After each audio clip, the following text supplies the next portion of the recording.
Hey, ladies and gentlemen, welcome to the electorate. Political Talk Radio.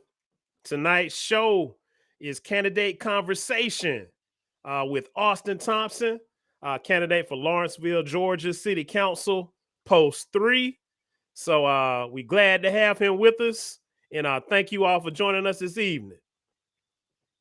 So, Austin, you handling a little business right now, aren't you? Oh no, I'm just getting there. I'm good, man. Multitask as usual, man. That's right. Yeah. When we were off, I was brushing the hair a little bit, So it's all good. Well, man, welcome to the electorate, Political Talk Radio. First of all, thank you for joining us. I know you're on the campaign trail. I know you're working hard. So for you to Yes, take sir. the Yes, time sir. to join us on this forum, man, we really appreciate you. And I want to give you the opportunity to, talk to our audience as well as yours. Hopefully your Yes, audience sir. is tuning in as well. Yes, And sir. we're going to get right to it, man. Tell us a Yeah. little bit about yourself and why you're running for Lawrenceville, Georgia City Council, Post 3. Post 3. Well, Marion, you may know, and the audience doesn't know, but I'm Austin Thompson. I'm originally from the Republic of Guyana, South America. I grew up in Brooklyn, New York, where I immigrated to in '77. Telling my age. Brooklyn in the house. Lived in Brooklyn. Grew up there for about 15 years in public housing in the inner cities of East New York, Brooklyn, Flatbush, and Crown Heights. Okay. And then relocated to the ATL in '92, and I've been here ever since. Came up, in the political world mainly as a volunteer on so many different campaigns, whether it was city council, gubernatorial, presidential, county commission boards, you name it. If it was a Democratic candidate, I supported the candidate. I supported the race, and I did fundraising, knocking on doors, canvassing, so on and so forth for candidates.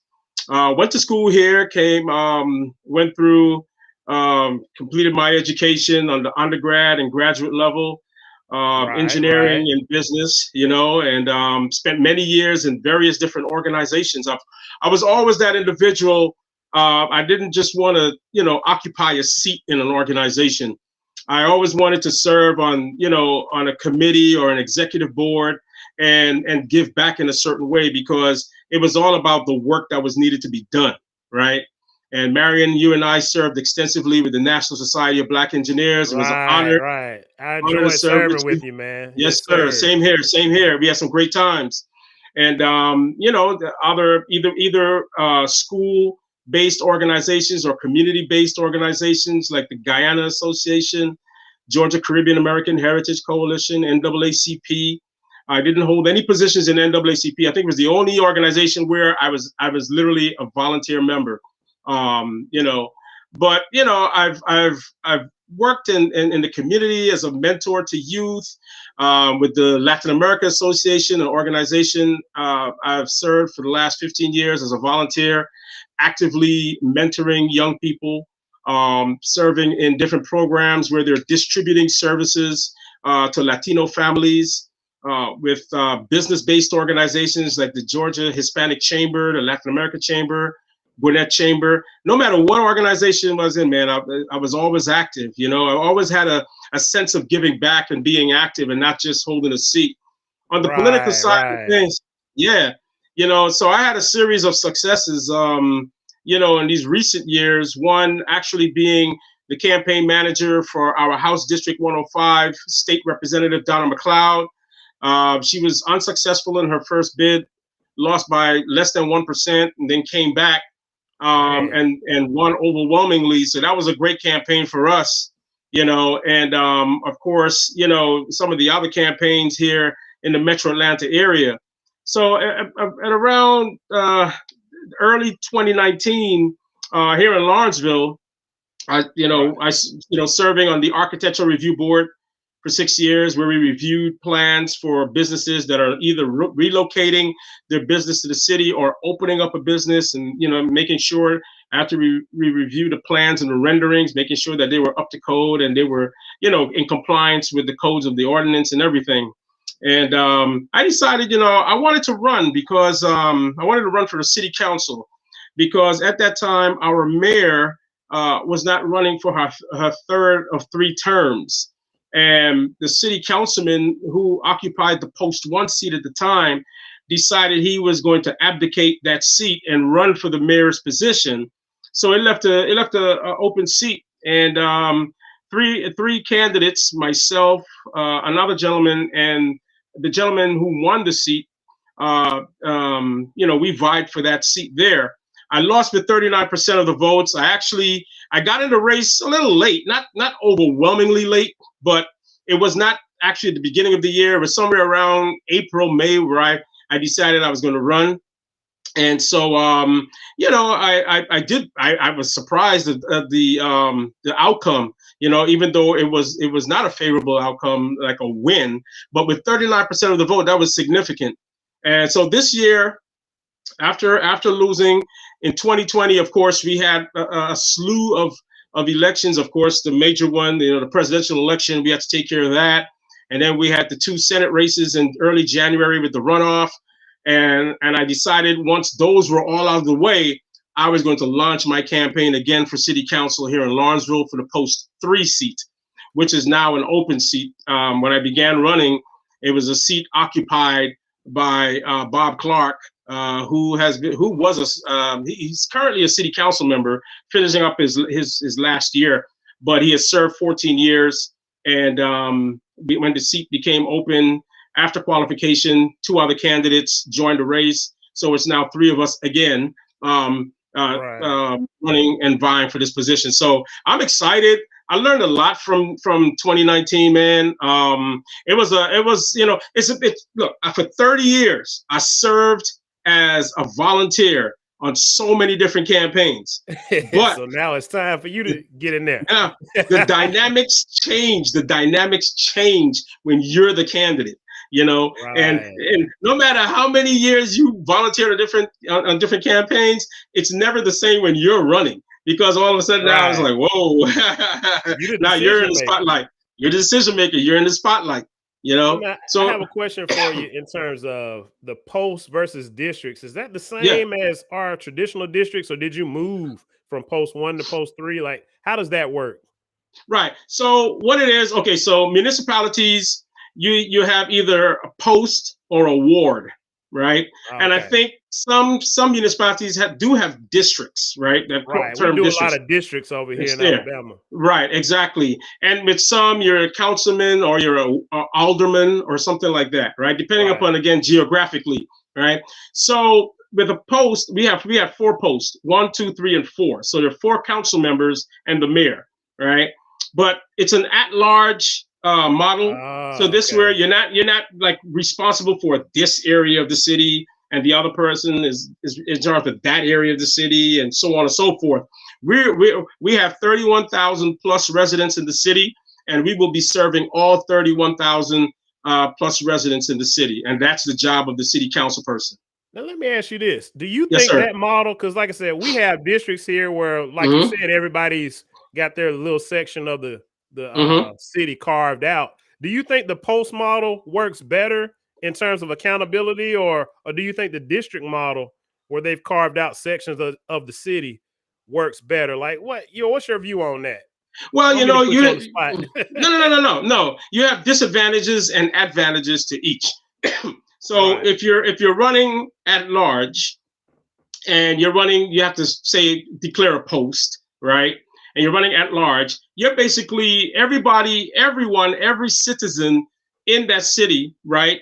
They're eligible to vote for you, right? If you're running for that seat. Now, if it was actually carved into districts, it would be just those folks in that particular district. Let's say, for instance, if post 3 was like the north side of Lawrenceville, well, those in the north side of Lawrenceville will only be able to vote for you and no one else in the city, right? But what it does, the advantage to that is, well, you can be open up to everyone voting for you or not voting for you. They have the opportunity to vote for you, right? The disadvantage is that, you may have, an overwhelming amount of people voting for your opponent, and not have the advantage of, being in a particular district where only those folks can overwhelmingly vote for you, Right. You got to but campaign hard everywhere, you got to basically. campaign hard everywhere, not just in a corner section of the city, and Right. it's a small electorate. It's 31,000 plus. We're not like Atlanta, where there's over 1 million people in the city, but but we are the county seat. We're Gwinnett County is the second largest county in the state of Georgia, behind Fulton County, and we are the capital of the county seat. So we do have a responsibility here in Gwinnett County as the county seat. So there is a great significance to that. Right. So, Yeah. so let me ask you this: why should the citizens of Lawrenceville, Georgia, vote for Austin Thompson? Well, I dubbed myself the people's counselor, right? And what does that mean? That means that I am going to be accountable to everyone in the city. My thing is, if you are running as a public servant, and I don't necessarily see myself as a politician by definition of the word. I think they need to rebrand Right. that whole term, Right. because that politician, the term politician has been given negative connotations by certain behaviors that we've seen. But as a public servant, you're serving the public. You have been elected to a position to serve, and you're not serving certain constituents in the city. You're not serving those who that feel that they have access to you, and only those specific people. I want to serve all 31,000 residents in our city, especially in our underrepresented, underserved, disenfranchised, always overlooked, always ignored communities, where you find a majority of African American and some Hispanics in those communities. These are individuals who, for a long time, have felt ignored by the city, by city decision makers, by the city political system. And it is time that residents in this city, on the side that have continued to be overlooked, it's about time that they get the attention they needed. It's about time they get the focus they needed. I'm not an establishment guy. I'm not an establishment candidate. I have always, like I said, I came up in city housing, right? I didn't come up on the Right. other side of the Right. tracks. I know what it's like to grow up in a neighborhood where there are lower income residents, and I can relate. I can sympathize with those residents who are complaining to me. Well, we see millions of dollars being spent on the downtown area, and we see services being provided to other residents in the city. But what about us? We feel overlooked. And it's not me saying it. That's me going door to door, knocking and speaking to residents, having a conversation with residents. It's surprising when you speak to resident after resident after resident, and not oftentimes in the lower income communities either, but sometimes in the more affluent communities, when they say, "Oh my God, you're like the first council member that ever came to my house," and I'm like, "Are you Right. serious?" Well, now I want to ask you something. You Yeah. bring up a very good point, because Uh-huh. there was some of this going on in Birmingham recently with our Hmm. mayoral election. Is there was a lot of, I guess, criticism from those other communities outside of downtown. The Right. criticism always is, you putting all the money in Hmm. downtown and you're Hmm. ignoring the other areas. But a Uh-huh. lot of investors are focused on downtown, Hmm. and you have to have a successful and thriving downtown to generate tax dollars for Right. those other outside communities. Exactly. So how do Yeah. you reconcile that, or explain to residents that, downtown is bringing the money in so that we can provide services outside of downtown? Or should we take money from downtown and put it in those other communities? How do you reconcile that and balance that out? Right. Well, this is coming from conversations that I've had, not only from this year but in 2019. Well, the downtown Lawrenceville, that's the economic center, right? That's where all the businesses, the shops, everything. It's a thriving city. We just put $200 million into a Lawrenceville lawn area with a mixed-use facility, with restaurants, with an amphitheater, condos, apartments, and an entire city within a city, right? On the other side, we have City View. We have more housing developments there, but it's the economic center. And so we understand in terms of economic development that's needed to drive the tax dollars, which creates the revenues for the city. Now, the citizens, the residents outside the downtown area, they are stakeholders in the city. They are taxpayers in the city, and they pay their taxes. They pay their fair share of taxes. So they are also looking for a return on their investment. And Right. That's right. yeah, we can't ignore them. So if we're putting fancy parks and if a fancy park, an amphitheater, and we got a volleyball court now with sand and a net where families can come, that they have the nice quality of life. What about our residents in the lower income communities? I mean, we can create line items, right? And we just passed a $147 million budget in June. We can create line items, right, within the budget that will spend some money to, update or upgrade the communities outside the downtown area. And that's what folks want. They want areas that are nice. They want parks. They want green space in their areas as well. And they deserve it. Just because they're in a different income bracket, just because they're a different demographic primarily, doesn't mean that we have to totally ignore them. Right. And that's what's been going on. And again, I've lived in this city 9 years. I've been observant of a lot of things. I've had a lot of conversations. I've had coffee with the candidate the first and third Saturday of every month. So I've had residents come and talk to me. Those who didn't make it into the Euro Gourmet Cafe to speak with me over coffee, they emailed me or they called me and they say, "Hey, are you Austin Thompson? I want to talk to you about something." It's all about engagement. It's all about the engagement, man. It's all about conversation. It's all about connecting and building a partnership with the people in the city that you have been elected to make those decisions for. And that is something that has been lacking for so long, is the engagement. Just simple engagement. And you don't know what people want or what people are missing until you have that conversation with them. So that's one of the things that I want to bring that to the city council. I want to bring the assurance that there is going to be engagement and conversation between your councilmen. And this is the advantage of having the at-large model. It's that any one of the 31,000 residents can contact me. Not just those in an affluent community, not just those in a lower income community. It could be anyone. If you're having issues with trash, with lights, with potholes, whatever, stormwater drains, you name it. We want to be able to have a city where the city council members are engaging the residents, and the residents feel confident in those who they have elected or may not have elected, but knowing that there's somebody they can take their issues to. Man, I know I don't live in Lawrenceville, but I want to vote for you. Hell. well, I'm making this. I'm gonna make this pledge on air.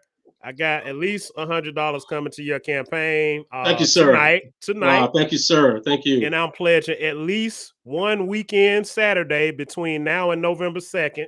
I'm coming to Lawrenceville. Thank you, sir. And I'm gonna campaign with you. And I'm making that pledge on air, and I can't wait. And anybody want to go with me, y'all come on with me. Let's go. Listen, man, like I tell folks, you don't have to live in Lawrenceville to donate. You don't have to live in Lawrenceville to volunteer. We take volunteers, and anyone who feel that, I'm the candidate they want to see in this position, I take assistance from folks, man. This right here is a movement that we're trying to create. We want a city. We want a city that feels confident, not disconnected from the decision makers. We want a city that feels connected to its decision makers. And that's the thing that's been lacking, man, is that when you knock doors and you talk to someone, you let them know you're running for the city council, like, wow, nobody comes to talk to me. I mean, that's crazy. Right. Yeah. Well, let's pivot a little bit. Everybody cares about the presidential election. And of course, the Georgia Senate elections were crucial, had national implications. Yes. And made history. But local elections, it's a struggle. It's a struggle here in Alabama. It's a struggle sometimes, I think, per my research, it's a struggle in Georgia and Lawrenceville as well. Yeah. Why do local elections matter? And I know you touched on a little bit of that, but more importantly, how do we convince the constituents that local elections matter?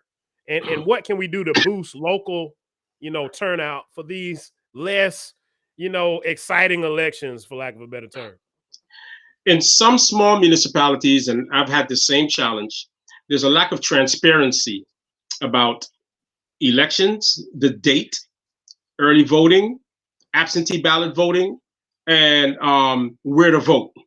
A lot of our citizens, it's amazing how many doors you go to, and just like, oh, I've never had a visit from a council member, they say, oh, there are elections coming up? You mean 2022? No, Don't even 2021. know what's going on. Don't know what's going on. Don't know what's going on. So here's the thing. In 2019, when I ran, I mentioned to city leaders that, listen, as we send out the utility bills and we are advertising, the Rib Fest and the Rock Fest and, movies on the lawn, there are actually inserts with the bill, like marketing material. Why can't we market and promote elections? We can do the same thing. It wasn't done in 2019, but myself and another candidate, we started advocating strongly for that to happen, and now it's happening.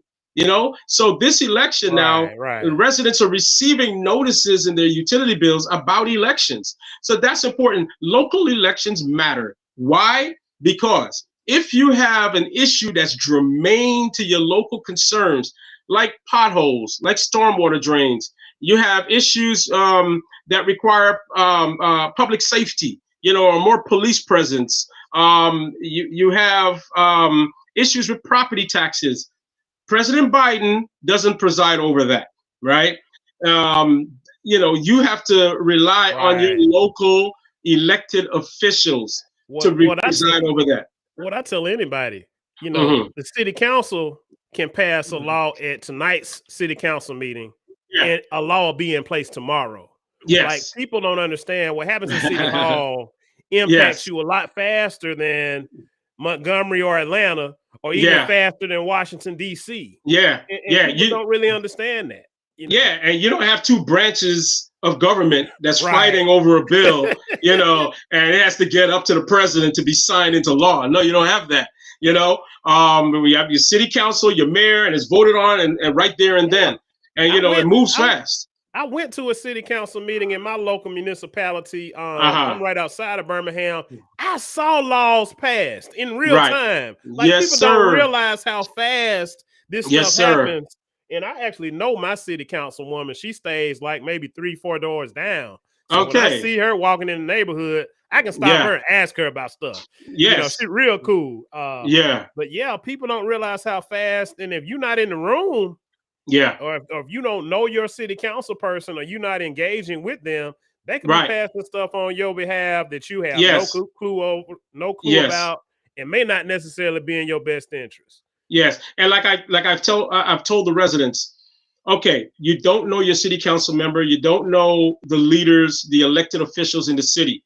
Attend the city council meetings. That's what I did. Yes. When I first got to Lawrenceville, even before I got to Lawrenceville, when I was in Marietta, when I was in Duluth, I attended city council meetings. All right.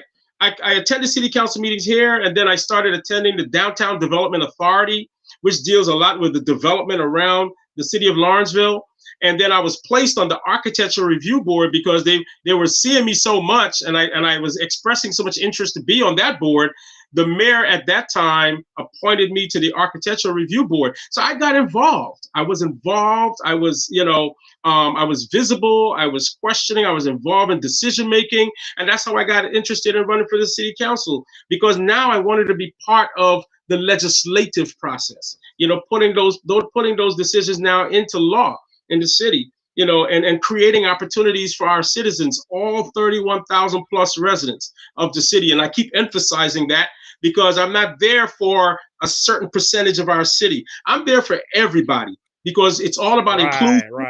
It's about fairness, inclusion, equality for everybody. And that is how we have to govern. You don't call yourself a public servant if you're not serving everyone in your constituency, whether it's a city, whether it's a county, whether it's a state, because you're only there for the special interest or your own self-interest. And that's not the way to govern. You got to talk to people. You got to know how people are feeling pain on the other side, Yeah, man. Man. I'm ready to run through a wall myself. I said, you ain't new to this. You're true to this. No, man, true to it, man. Let me ask you this, man. What is the biggest challenge facing Lawrenceville, Georgia?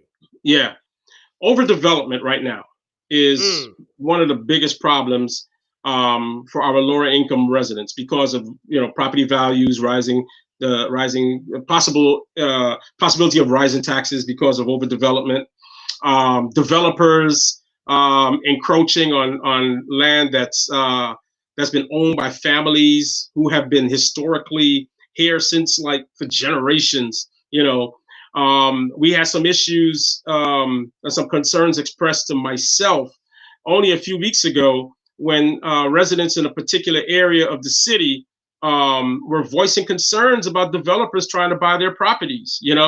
So overdevelopment is gentrification. Is another issue because with development comes gentrification, comes displacement. You didn't use the G word, man. And that's it's not just in Atlanta; it's also here in Lawrenceville. It's everywhere, man. And here's my thing: if we're trying to really solve a homeless epidemic in Lawrenceville, right now, it's not as pronounced as it may be in New York and Chicago and larger cities, but there are homeless people here in Lawrenceville. We are trying to resolve that. We have different organizations. Impact 46 is one organization. We have the churches, we have the Salvation Army. But how are we going to solve the homelessness problem if we continue to create this overwhelming opportunity for developers to come in, buy up land, buy up all these houses from folks who have owned these properties for generations and then cause homelessness? So we have to really be mindful of that. I understand, I am all for economic growth and development, but if it's encroaching on the living spaces of our residents, we have to be mindful about it. We have to really do something for these residents who've been here, their grandmothers, their great-grandmothers, they can tell you history of Lawrenceville. They can tell you how Lawrenceville was just some old backwoods place, before all this development. They can give you history of Lawrenceville that's going back 100 years, 150 years, and it's significant, man. When I'm sitting down with an elder and they're telling me about Lawrenceville, they love to see people who come around and have conversations with them, and they go in. And sometimes I'm not, when you knocking doors, you're trying to spend like a minute or two and then go on to the next house stuff. But sometimes you just get enthralled. Yeah. Hey, look, man. I get you some collard greens. Sometimes. Yeah, Well, let me tell you something. I am from South America, from Guyana. I grew up in Brooklyn, but I'll twang in a minute. Yes. I put on that Georgia twang in a minute, man. When I am enthralled in the conversation, it's beautiful, man. So really, how could you not want to engage your residents, man? It's beautiful. It's beautiful. And I know a lot of times I hear people say with gentrification, you got to protect the residents who are grandfathered in. You can't, even if the property value rises, if they've been in this house 20, 30 years, you got to grandfather them in and hold their property taxes to a minimum or to a current level. And for these new people coming in, new residents, if they have to pay a little bit more, that's understandable because they come in with that expectation. But if you've already been there so many years, you can't let gentrification drive these original residents out of their homes or, like you said, on the streets. And every house being built right now is $300K and up. Woo. $300K. The new apartments that are being built, a one bedroom is $1,500 to $1,700. That's wild, man. I mean, if the median household income is at $48,000 to $50,000, who can afford to live? If you have a single household earner raising a family, right? Who is going to afford to live in these new homes being built, or these new apartments? You're driving your legacy residents out the city, and you have to actually import, folks from outside the city who really don't know the history of Lawrenceville, and they're taking up residence in Lawrenceville. So there's so many different things that we have to take into consideration as we're building and growing a city that was at one time, a Mayberry and it's trying to grow into a thriving metropolis. Lawrenceville, I have a vision for Lawrenceville. I see Lawrenceville as a city where, you can raise a family. It has a good quality of life. I'm trying to really work with I've had a meeting, sat down to lunch with the chief of police. I sat down with him in his office in 2019, sat down at lunch with him about a month and a half ago. I've been sitting down with a lot of city officials. I have a meeting with the director of code enforcement coming up either later this week or next week. But you want to test everybody. You want to have that discussion with folks, man. And like I said, I'm a conversationist. I love to talk to people. Marion, you know me. I love to run my mouth. Oh yeah. I love talking to people, and it's not just about having the conversation, but it's relationship building. It's relationship building, and you're building a covenant with the people you're serving with. And you're also building a covenant with the residents in the city. This is why Coffee with the Candidate will be transformed to Coffee with with Councilman Thompson, because that conversation will continue. My conversations with the chief of police will continue, because I want to make sure that, even the police department, they're hiring new recruits. They're actually implementing plans that makes the citizens feel safe in the lower income, predominantly Black and Hispanic communities. Because right now, the relationship between minorities and the police. We know it, right? We're not living in a cave, living under a rock. We see things happening. I don't want to see that in Lawrenceville. So I want to make sure that, they hired a community engagement officer, which is great. I have a meeting scheduled with him coming up. So yeah, man, I want to make sure that everybody feels good and feels, proud of Lawrenceville, that's really practicing inclusion and fairness, not putting it into a marketing brochure and telling you they're including everybody in there. Now let me ask you this. Yes, sir. That's an interesting point, especially with policing. What are some of the things that can be done locally in comparison to what you have to do getting state and federal cooperation, or maybe federal or state funding? What are some of the comparisons there? And you talk about state and federal funding, but on the local level, you have such thing as police officers going into the community, right? You have Community Day. Back in 2019, they had pizza with the police, and you could come out, you have pizza with the police, you engage the police officers.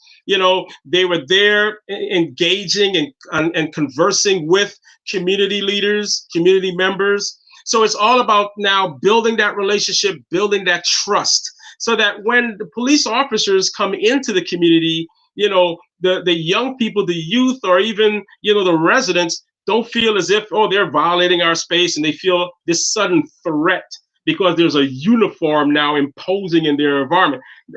We want to be able to diffuse any tension and let folks know it's good to have the police around. It's good to have security around. We just need police officers that understand that, and that have the emotional intelligence to build that relationship with the residents in the city. Man, you said something there when you said emotional intelligence. Yes, sir. Man, yes, sir.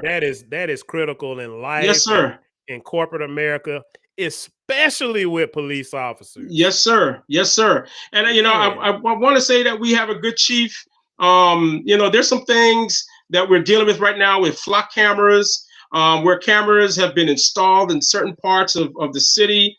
There are no statistics to back it and to support the installment of those cameras. And we really need those cameras in areas where you do have the statistics to justify the existence and the positioning in an area where they are needed. But if they're not needed in certain areas, why have them there? This is how we, we help people demystify the whole thing about, police encroachment, mistrust of the police. If we continue to have these practices, we're not going to have the trust of the police. So we definitely have to make sure anything that we are doing as law enforcement, we need to have the statistics to support it. And we need to be able to justify the reason why we're doing it and have the transparency. Let people know why we're doing it and what's there. So this way we can break down the walls of distrust and be able to install a trusting system. Now I want to ask you this leading into our next my next question. Hmm. Um, what are some of the problems? And you talk about police and there's got to be some community cooperation. Hmm. What are some of the issues that the community has to solve itself, and you have to have buy-in from the citizens, and Hmm. maybe the city council or the government can help, Hmm. but what are some of the things that the community has to be engaged, and how can you as a council person kind of be a catalyst for some of that community involvement? Right. So in the communities, and I've visited, we have Sally Craig, we have Rich Martin. Well, Sally Craig is no more. We have Rich Martin. Well, Sally Craig, I'm going back to 2019. But then we have the Carver Circle and Hooper Renwick communities. These are all the lower income communities I'm talking about. And then you have those communities on the other side that are more affluent. But in any one of these communities, we got to have community leaders, those who are willing to step up. We have an area that's called Paper Mill, and there's a young lady in that community with whom I serve on a board, the Lawrenceville Neighborhood Alliance. And she literally steps up in her community and is a representative for her community, right? So if there's anything, any issue or a problem or a challenge, she's on top of it, right? And she engages the city council. She has brought her group to the city council to discuss issues and concerns in her particular area. What I want to do is to make sure that there's a person like that individual installed in all of these communities, so I can make sure that communication is happening within the communities, and it's getting to the police department, is getting to our public safety officers. Having the conversation and taking care of the problems first in the community is will help solve, it will contribute to solving a lot of those issues. And there's Right. time they ain't ready to engage law enforcement, there's already a process started, to handle those situations. It's the engagement, internal engagement, and then the interlocking engagement with law enforcement. And that's what I want to be able to facilitate that, to facilitate that relationship building and be a bridge for that. We got a question from an audience. If they don't want to do anything, how do you as a council person drive that for those residents who don't want to be engaged with government? Thank you for that Hmm. question from our audience. Right. Well, the thing is the education, just as why it's important to vote, why it's important to have a part in the process of electing someone who will serve in your constituency. It's important to drive that education.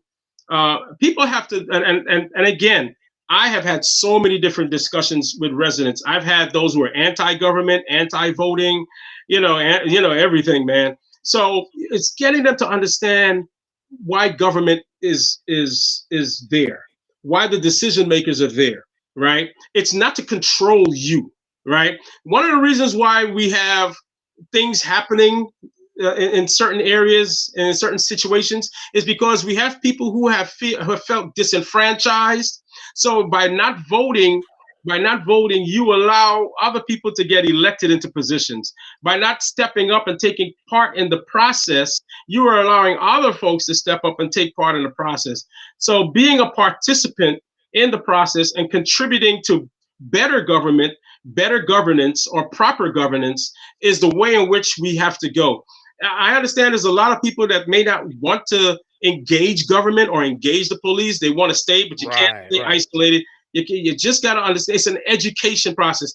And this is why I say engagement is so important, because if you stay isolated from the community and the community stay isolated from you and nobody's talking to one another, and then nobody knows really how to handle a situation. No one knows how to address a situation, but it first starts with building that trust, being that council member that they feel comfortable and trusting. And I've had so much success with that.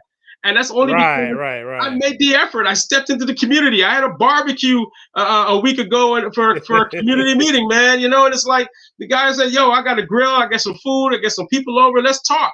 And that's what I said. I've been doing a lot of community engagement. And it's grassroots. It has to be grassroots. And you can't come from a place that's way up here that people don't understand you, or they see you as maybe something else, or somebody who's unreachable or untouchable. I never want to come across as that type of individual. I want to be that individual. Right. I tell, like, when I go out, I go out with my shirt and tie, and I gotta look like a candidate, But I tell them, I said, look, remove the shirt and the tie, and just look at me for who I am. Right. I'm here because I want to engage you. And believe it or not, man, it may take a while before you finally get somebody coming out of their shell, man. But it has to be persistence, and you got to be empathetic. And if you don't come from those areas, you don't understand what people are going through. You don't understand their pain points. You don't understand their challenges. And they're just, sometimes residents in those communities are treated as, that's their problem. Let them handle their problem. We can't govern like that. That's not public service. It isn't. Okay. Man, I don't know if y'all have debates in Lawrenceville, man, but you ready? Man, no, need to have one. We can do it on the electorate. We have panel discussions with other candidates, and sometimes you got to be on your best behavior because you're like, That's right. But I tell you something, Brother Marion. When I first started in 2019, I put together a document. It's my vision for Lawrenceville, city of the future, diverse, inclusive for all. It's an 18-page document. A lot of my friends laughed at me about it. They say, man, I know you didn't just put together a dissertation while you running for city council. I'm like, look, man, you got to understand where I come from. I'm a planner. And I believe if you fail to plan, you plan to fail. Right. And I tell people, man, this document is an extension of my platform points, and it goes into detail. It's still high level because it could easily be in 100 pages, but it's still high level. But I am serious about running, man. I'm serious about running for city council. It ain't no joke. I didn't just wake up one day and say, you know what, I want to be called Councilman Thompson. Nah. There was a lot of thought and preparation that put into this document. I've gotten a lot of compliments about it, but people joke about it, but they're like, man, you wrote a whole manifesto about running. But yeah, man, it's serious, man, because and you know me from Nesby days, man. It's all about service. It's about people, man. You gotta love what you do. For me, it's not self-interest. It's not about serving me. It's not about making sure my friends get the hookup. It's not making sure that the status quo stays in place. Nah, we got to serve the needs of the people. We got to make sure the people feel properly represented. And we got to make sure that they're getting a return on their investment. And not just those who are affluent or in a certain income bracket, but hey, man, everybody. And this is why I say I'm the people's counselor. And this is why I say I will serve all 31,000 residents in the city. I'm serious about it, man. Serious about it, Man, that's awesome, man. I gotta get to my last question, man, but this has been great, man. Yes, sir. Thank you so much. And I'm looking forward to seeing what the feedback is, from our audience. I want to ask you this last question. Yes, sir. Education in Lawrenceville, one way you can ascertain the success of a community is the quality of their pre-K through 12 school systems. Yes, sir. So tell us about Lawrenceville school systems and what role does the city council play in conjunction with a school board to improve or maintain a high quality education system in Lawrenceville, Georgia? Right. Well, the city council does not set policy for the schools.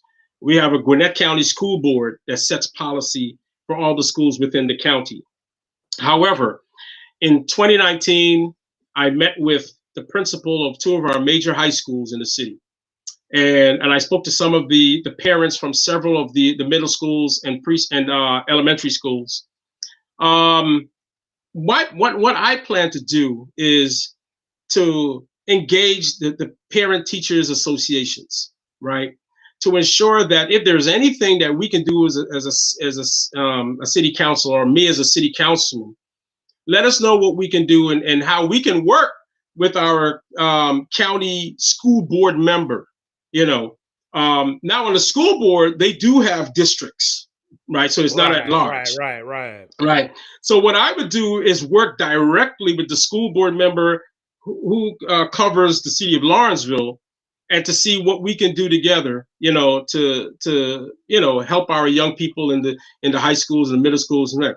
Now, one of the things I do, I serve on the advisory board for the entrepreneurship and small business, the students there at Discovery High School, right? So I already have a relationship that's built with Discovery High School. Right. It's one of the two major high schools in the city of Lawrenceville. The other is Central Gwinnett.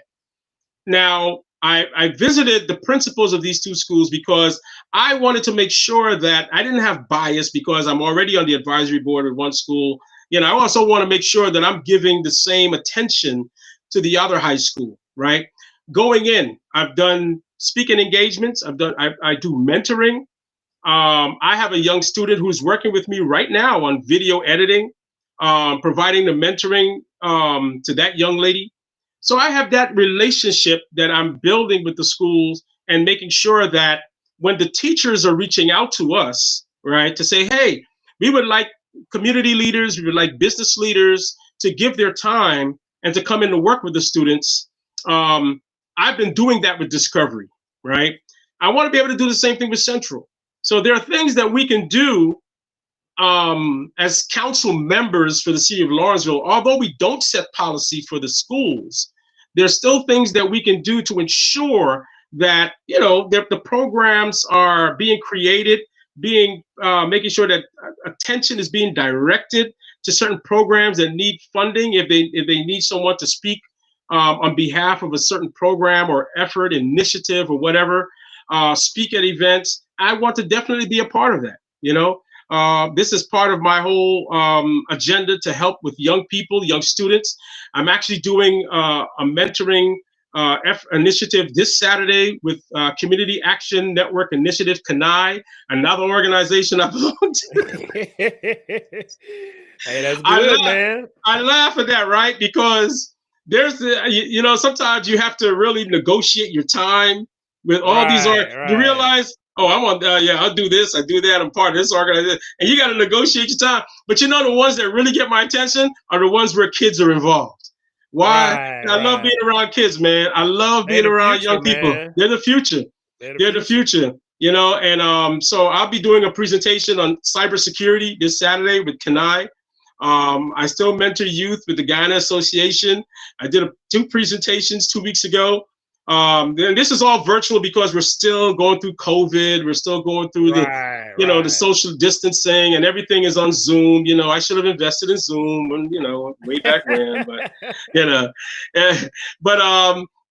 yeah, man, I definitely want to play that role. And this is something that we can do as council members, even though we don't set policy, but make sure we have a presence and make sure that we're engaging our school board members and of course the parents, the PTA leaders, to ensure that the kids are getting the proper attention, funds, programs, initiatives that's needed to help their educational and academic growth.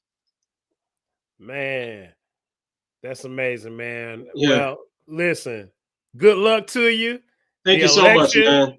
Tuesday, November 2nd, 7 Yes, a.m. sir. to 7 p.m. Yes, sir. City Hall, Lawrenceville, Georgia. Yes, sir. Final word, man. What do you want to leave us with this evening? Austin Thompson is the real deal.